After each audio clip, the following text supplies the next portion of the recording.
எல்லாரும் நேசிக்கிறது அப்படின்றது நேச்சுரலா மனசுல இருந்து தானா வர ஒரு இமோஷன். ஆனா வெறுப்பு அப்படின்றது வந்து மத்தவங்களால, இந்த சூழ்நிலையினால, உலகம் நமக்கு சொல்லி தரதா இந்த வெறுப்பு அப்படின்றது. கொஞ்சம் வருஷங்களுக்கு முன்னாடி டாட்லர்ஸ், அதாவது ஒரு 3 வயசு 4 வயசு இருக்கிற குழந்தைங்களை எல்லாம் கூட்டிட்டு போய் ஒரு எக்ஸ்பெரிமெண்ட் பண்ணியிருக்காங்க. சோ அந்த எக்ஸ்பெரிமெண்ட்ல பாத்தீங்கன்னா அந்த குழந்தைங்களுக்கு டிவில வந்து 2 கேரக்டர்ஸ் இருக்கும். அதுல வந்து ஒரு கேரக்டர் வந்து எல்லாருக்கும் ஹெல்ப் பண்ற மாதிரி கேரக்டரா இருக்கும், இன்னொரு கேரக்டர் வந்து ஈவில் கேரக்டரா இருக்கும்.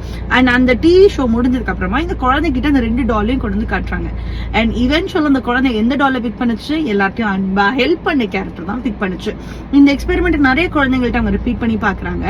இந்த குழந்தைங்க எந்த ஒரு பொம்மை நல்ல விஷயங்களை சொல்லி மத்தவங்களுக்கு ஹெல்ப்ஃபுல்லா இருந்து கன்னிங்கா, திருடாம, பொய் சொல்லாம, எந்த நெகட்டிவான இமோஷன்ஸையுமே காட்டாம இருந்ததோ அந்த பொம்மையை தான் ரிவார்டிங் எக்ஸ்பீரியன்ஸா செலக்ட் பண்ணிருக்காங்க.